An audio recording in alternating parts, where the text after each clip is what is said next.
네, 오늘은 성령 충만을 받은 사람들의 비결이라는 주제를 가지고 여러분과 함께 말씀을 나누겠습니다. 본문은 사도행전 1장 1절에서 14절까지의 말씀입니다. 네, 본문을 한번 읽어보겠습니다. 데오빌러 내가 먼저 쓴 글에는 무릇 예수의 행하시며 가르치기를 시작하신부터 그의 택하신 사도들에게 성령으로 명하시고 승천하신 날까지의 일을 기록하였노라. 해를 받으신 후에 또한 저희에게 확실한 많은 증거로 친히 사심을 나타내사 40일 동안 저희에게 보이시며 하나님 나라의 일을 말씀하시니라. 사도와 같이 모이사 저희에게 분부하여 가라사대 예루살렘을 떠나지 말고 내게 들은 바 아버지 약속하신 것을 기다리라. 요한은 물로 세례를 베풀었으나 너희는 몇 날이 못되어 성령으로 세례를 받으리라 하셨느니라. 저희가 모였을 때 예수께 묻자와 가로되 주께서 이스라엘 나라를 회복하심이 이때니까 가라사대 때와 기한은 아버지께서 자기의 권한에 두셨으니 너희의 알 바 아니요 오직 성령이 너희에게 임하시면 너희가 권능을 받고 예루살렘 온 유다와 사마리아와 땅끝까지 이르러 내 증인이 되리라 하시니라. 이 말씀을 마치시고 저희 보는 데서 올려가시니 구름이 저를 가리워 보이지 않게 하더라. 올라가실 때 제자들이 자세히 하늘을 쳐다보고 있는데 흰옷 입은 두 사람이 저희 곁에 서서 가로되 갈릴리 사람들아 어찌하여 서서 하늘을 쳐다보느냐. 너희 가운데 하늘로 올리우신 이 예수는 하늘로 가심을 본 그대로 오시리라 하였느니라.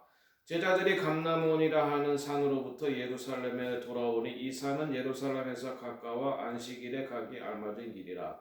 저희가 유하는 다락에 올라가니 베드로, 요한, 야고보, 안드레와 빌립, 도마와 바돌로메, 마테와 알파오의 아들 야고보, 셀로신 시몬, 야고보의 아들 유다가 거기 있어 여자들과 예수의 모친 마리아와 예수의 아우들도 더불어 마음을 같이하여 저녁 기도에 힘쓰니라.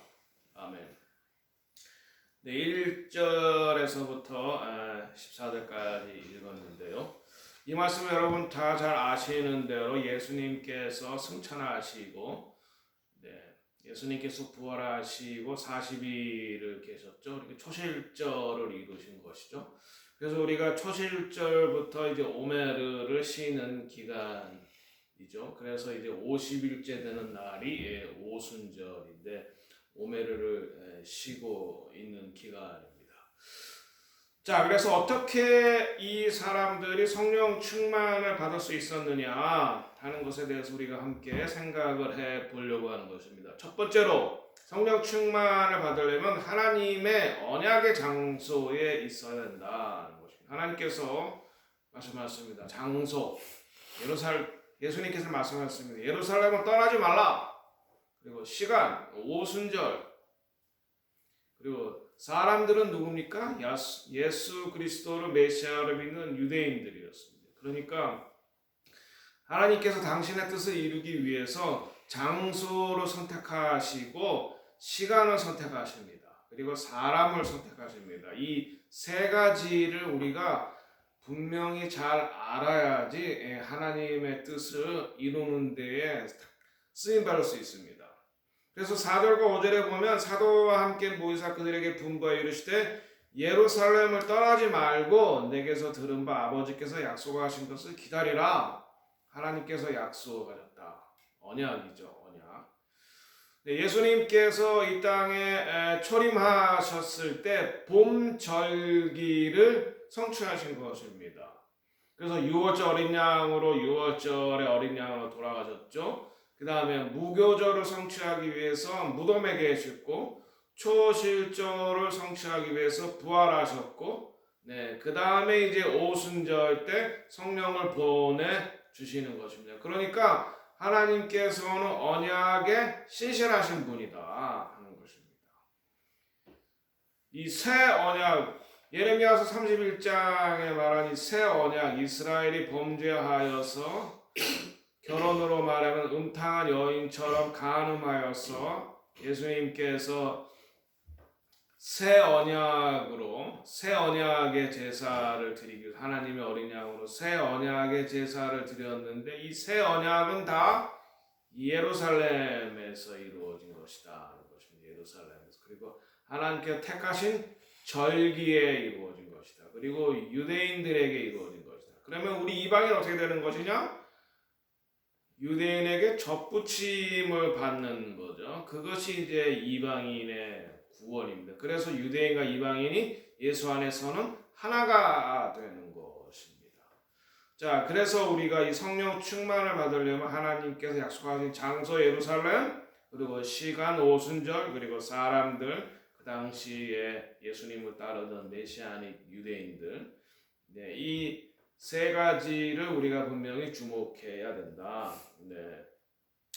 그러면 왜 예루살렘이 중요하냐? 이제 이스라엘이 회복되고 1948년 그리고 48년 그 예루살렘 회복되기 전에 1947년 유엔 결의가 있기 전에 쿰란에서 예수님 시대에 있던 문서들이 발견이 되면서 이제 우리가 1세기에 대해서 알게 됐는데, 그래서 예루살렘 회복되고 쿰란 문서가 회복되면서 우리가 어떻게 예수님 당시에 사람들이 하나님을 예배했는가, 그리고 하나님의 뜻이 무엇인가 라고 하는 것을 더 잘 알게 되었습니다. 그래서 그때 이후로 그 이전까지는 대체 신학이 주류였어요. 대체 신학은 하나님께서 이스라엘을 버리시고 이방 교회를 이스라엘로 대체했다라고 하는 것인데, 그것이 틀렸다. 하나님께서는 마지막까지 이스라엘을 회복시키시고 12지파를 회복시키시고 이방인은 이 이스라엘의 접붙임을 받아서 그때는 유대인과 이방인이 예수 안에서 하나가 되는 것이죠. 그래서 유대인과 이방인이 함께 구원을 받는 것이다. 이것이 이제 회복신학인데, 거기에 이 회복신학을 주장하는 사람들은 예루살렘을 굉장히 중요시 여깁니다.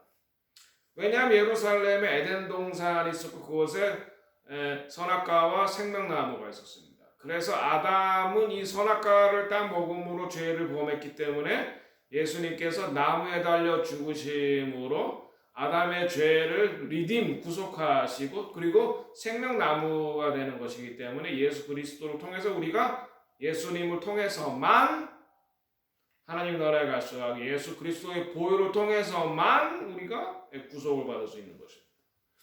자, 그리고 예루살렘의 멜기세덱 살렘 왕이죠. 멜기세덱 살렘이란 말 바로 예루살렘을 말하는 거죠.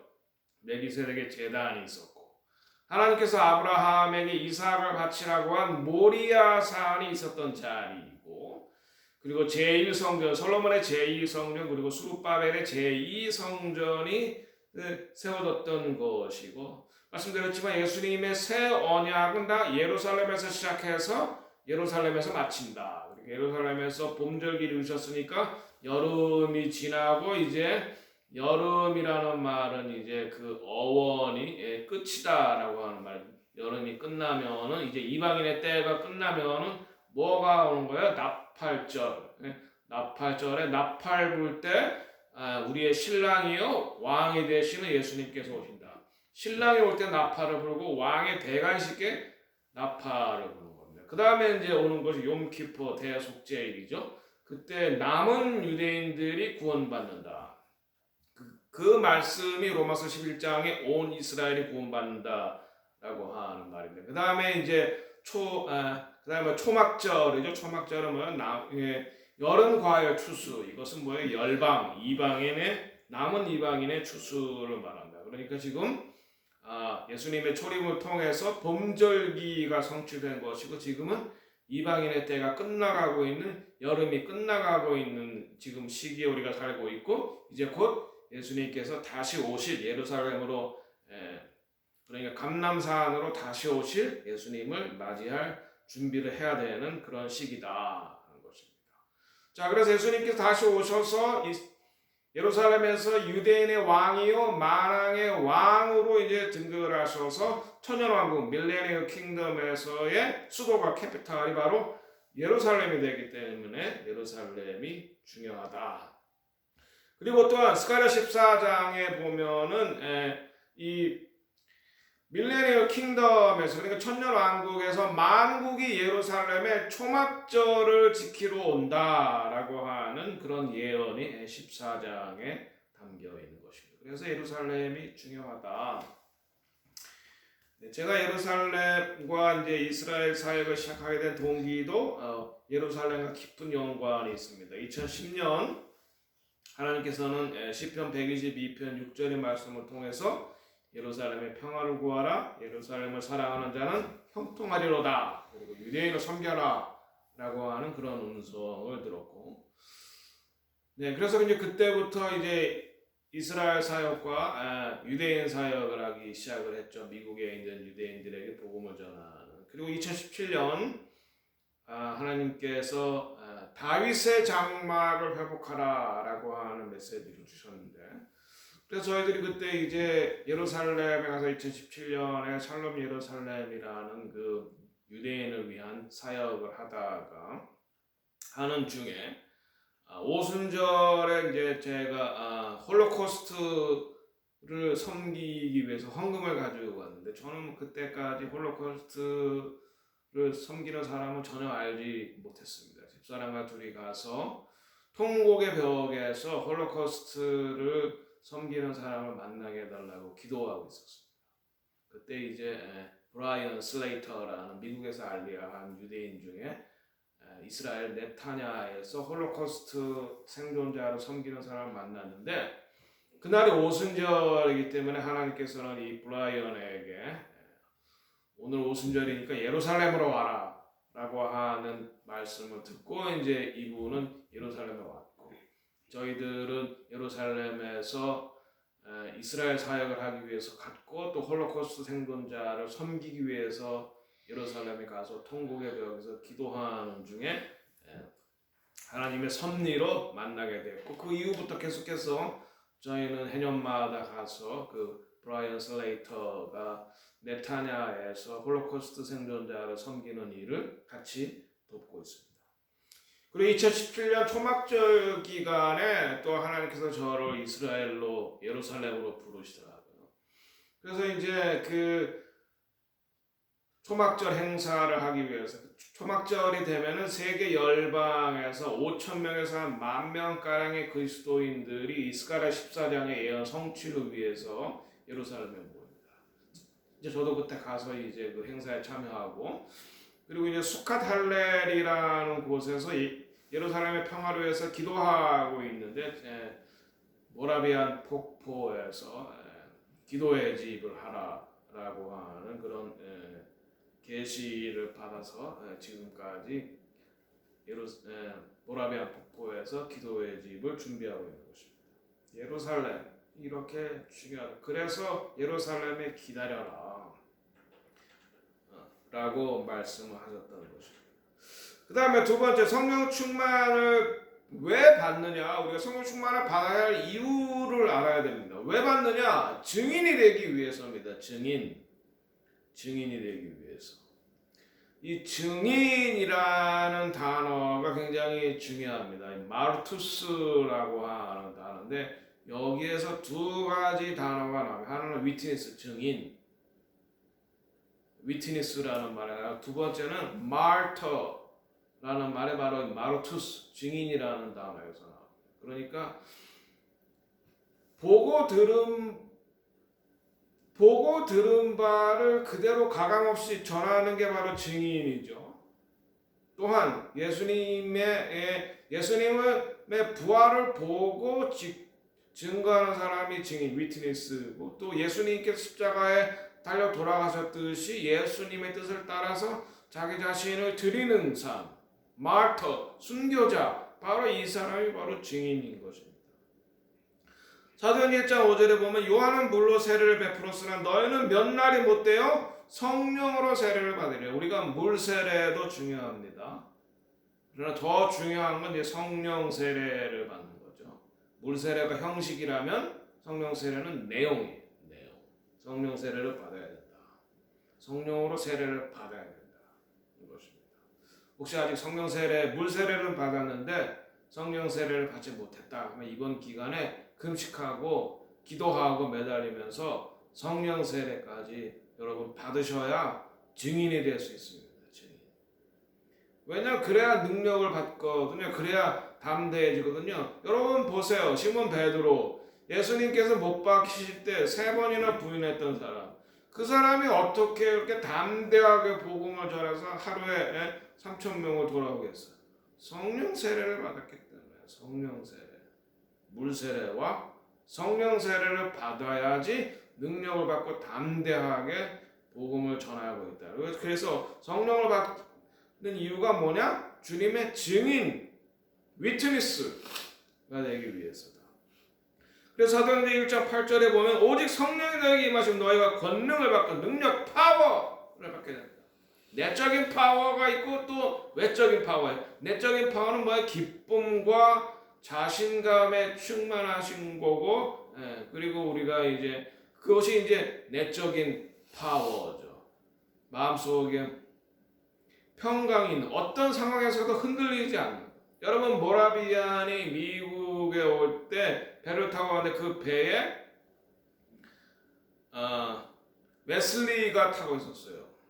요한 웨슬리도 북미에서 인디언으로 선교하기 위해. 근데 이 배가 이제 풍랑에 만납니다. 풍랑에 만나서 막 흔들리고 요동하는 가운데 요한 웨슬리는 죽을까봐 공포에 쩔어가지고 있었는데, 그 일단의 무리들이 고요하게 찬양을 부르는 소리가 들려나요? 그래서 그 사람들 가보니까 그 사람들은 전혀 요동함이 없이 찬양을 부르면서 얼굴에 마냥 기쁨이 있었어요.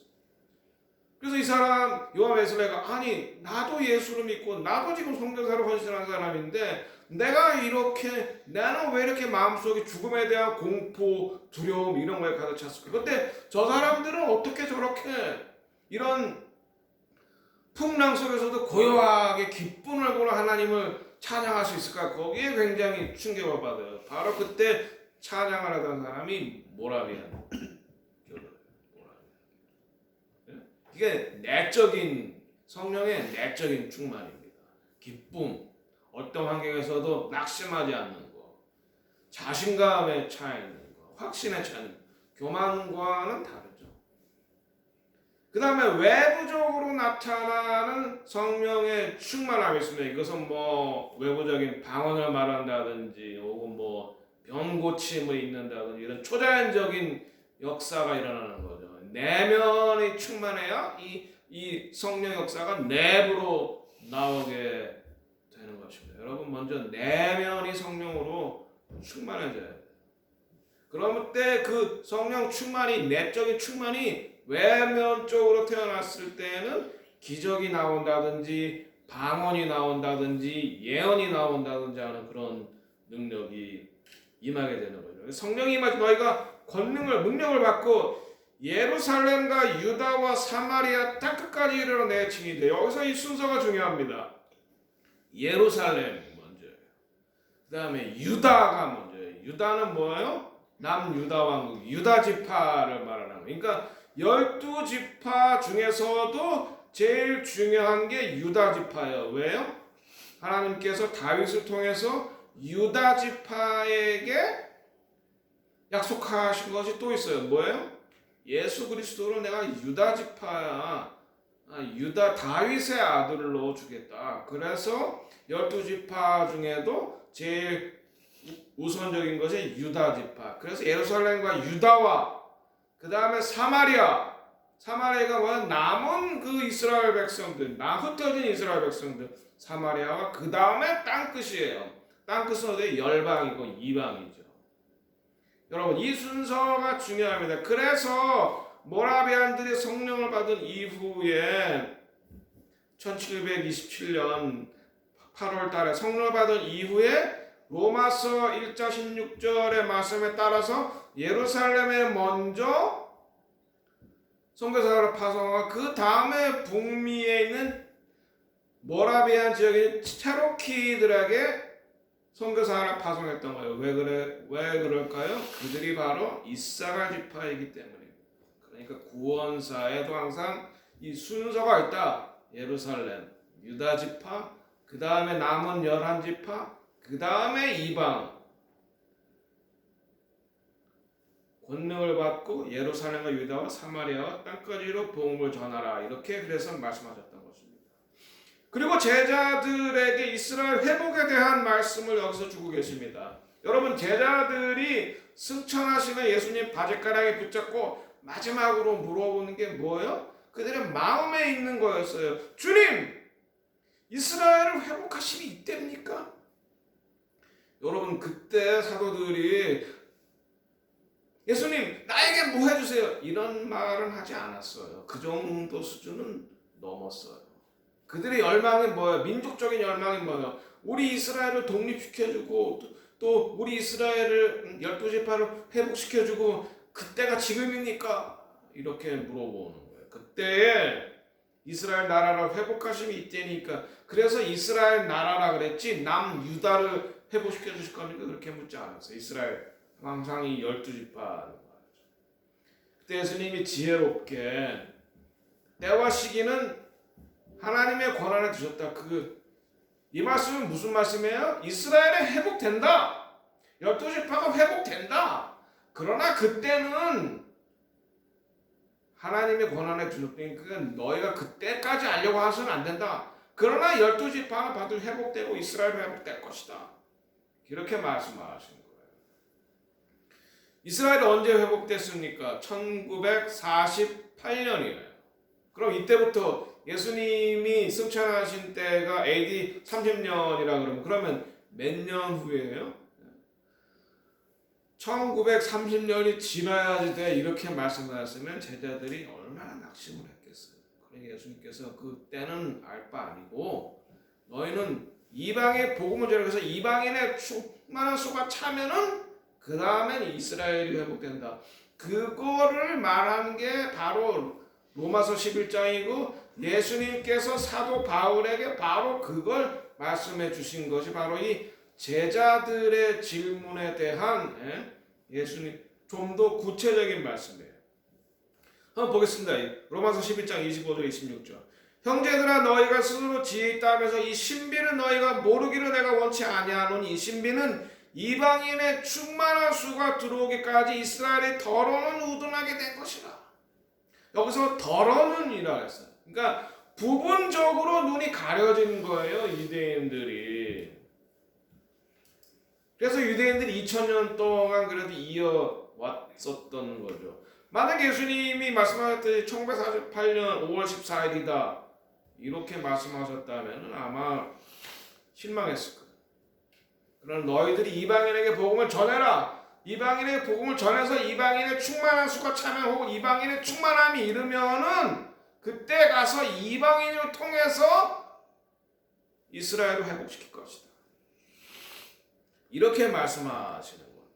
그래서 이제 이스라엘이 회복되고 나라가 회복되고 땅이 회복되고 영토가 회복되고 이제 12지파가 회복이 되는 것입니다. 인도 북부에서 발견된 므낫세 지파 그리고 미국에서 발견된 이사갈 지파 체로키들 12지파가 회복이 되는 예수님이 12지파의 회복을 염두에 두시고 12명의 제자를 선택하신 거예요. 그래서 왜? 12지파가 회복될 것이기 때문에.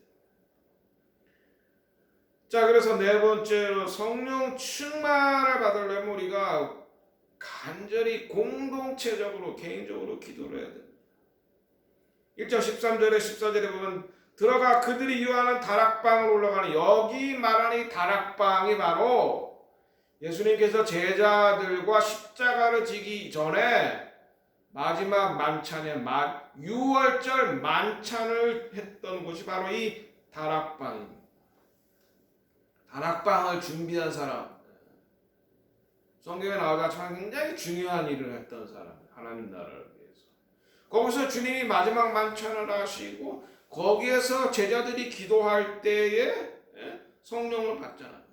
그러니까 장소를 제공해 주는 거 이거 상당히 중요한 일이에요. 다락방으로 올라가서 베드로, 요한, 야고보, 안드레, 빌립, 도마, 바돌로메, 마테오, 알포여도, 야고보, 셀로시, 시몬, 야고보의 아들 유다 여기 다 이름을 다 써놨어요. 다 거기 있어. 여자들과 예수의 어머니 마리아와 예수의 아우들과 아마 여기에 이제 막달라 마리아도 있었겠죠. 예수의 아우들도 여기 있었다라고 해서 이것은 예수의 아우들은 biological 육신의 예수님의 동생을 말하죠. 야고보도 여기 있었다. 야고보, 예수님의 동생 야고보. 나중에 이 야고보가 초대교회 이제 수장이 되죠.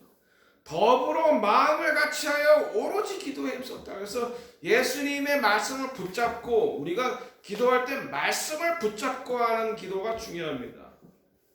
그래서 예수님의 말씀을 붙잡고 오로지 기도에 힘썼더니 성령이 임하게 되는 것이죠. 자, 제가 지난번에 2월 18일에 에스베리에 있는 부흥 소식을 듣고 갔습니다. 2월 8일부터 이 에스베리 부흥이 시작됐는데, 그러니까 학생들이 채플 끝났는데도 가지 않고 모여서 기도함으로 시작을 하면 바로 이 에스베리 그때 그 예배당이 마가의 다락방이 되었던 것이죠. 그래서 성령이 임하니까 사람들이 자꾸 모여들고 하니까 24시간 주 7일 기도 모임으로 변화된 거죠.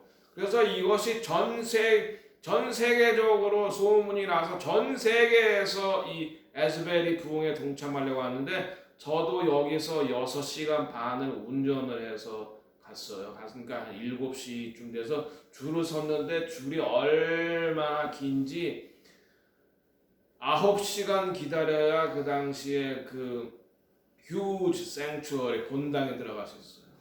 그래서 9시쯤에 한 분이 오더니 여러분은 기다려도 아마 본당에 못 들어갈 겁니다. 그리고 본당에 들어가도 2시 되면은 25세 이상은 나오셔야 됩니다. 제가 25살에 넘었잖아요. 그래서 이제 집사람과 저기 본당에 못 들어가고 옆에 있는 건물에서 TV로 함께 이제 동참했는데, 자연스러운 기도와 찬양 그리고 순전한 간증에 함께 기도하는 가운데 성령의 역사에서 마음의 평강을 얻고, 중독자들, 알코올 중독, 마약 중독, 그리고 섹스 중독 이런 사람들이 치유가, 성령이 임하니까 그런 악한 영들이 나가는 거죠. 그러니까 치유가 되는 거죠. 그런 역사가 일었던 것을 제가 경험했습니다. 예스베리도 기도로부터 시작합니다. 오늘 이 순간 여러분의 있는 장소가 이 바로 부흥이 임하는 그런 장소가 되시기를 예수 이름으로 축원합니다. 네, 이용규 선교사님의 내려놓음이라는 책이 있어요. 이 책은 이제 몽고 선교사로 가 있는 분이었는데, 이 복음을 들은 지 얼마 안 되는 자매가, 벌러르라고 하는 자매가 소를 잊어버렸어요. 그 당시에 소는 1년치 봉급이래요, 노동자예요. 그러니까 이 소가 얼마나 중요한 존재입니까? 그래서 이 소를 잃어버려서 소를 찾다가 예배 시간에 돼서 소를 포기하고 1년치 월급을 포기하고 예배당에 와서 예배를 드리러 헐레벌떡 왔다는 거예요. 땀을 뒤범벅이 되는. 그래서 예배를 드리고 함께 기도하니까 예배가 끝난 다음에 소가 저절로 예배당을 찾아왔다는 거예요.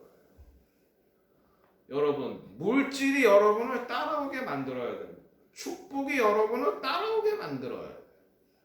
여러분이 쫓아다니시면 안 돼요. 그래서 주님 앞에 나서 중요한 게 뭔가, 예배가 더 중요하잖아요. 하나님과 교제하는 게 더 중요하잖아요. 기도하는 게 더 중요하잖아요. 그거에 목숨을 거세요. 먼저 그 나라와 그의 의를 구하라. 그래야 하면 이 모든 것, 그 외의 것들을 더하시겠다 약속하셨죠. 자, 지금 이스라엘을 위해서 이사야 62장을 가지고 예루살렘의 평화를 위해서 기도하는 그 21일 금식기도, 마이클 비클 아이합 목사님을 통해서 5월 7일부터 이 금식기도가 시작되는 28일까지 오순절 기간 전까지 3주간 예루살렘의 평화를 위해서 기도하는 기도를 지금 하고 있습니다. 전 세계 거의 1억에 가까운 성도들이 여기에 등록했고 지금 기도하고 있는 중이라고 합니다.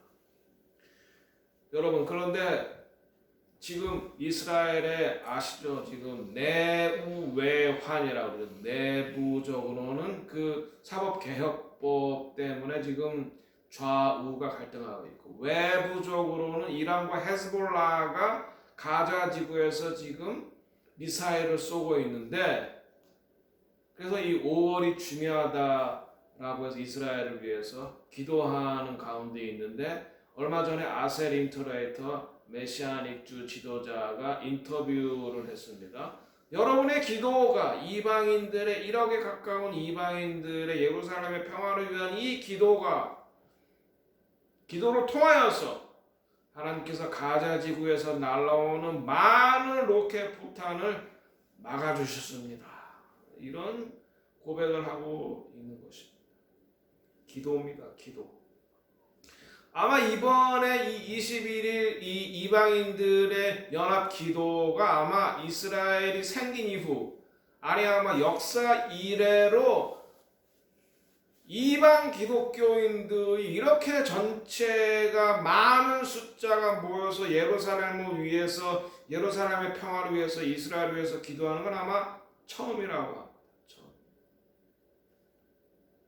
기도가 성령 충만 받는 비결이고 능력 받는 비결이고, 여러분과 제가 살아날 수 있는 마지막 때에 시험을 통과하고 우리의 신랑이요 왕이신 예수님을 온전하게 만날 수 있는 유일한 길입니다. 결론적으로 성령 충만 받은 사람들은 증인이 되기 위해서는 반드시 성령의 충만을 받아야 된다. 지금은 성령 시대와 성령님과 동행해야 된다. 언약의 중심인 예루살렘의 중요성을 알아야 된다. 언약의 백성인 이스라엘 회복과 구원을 위해서 그래서 우리는 기도하고 사역해야 된다. 그리고 개인적으로 코어퍼레이트리 공동체적으로 간절히 기도하는 곳에 하나님께서 그 기도를 응답해 주시고 성령을 우리에게 부어 주실 것입니다. 다 같이 기도하겠습니다.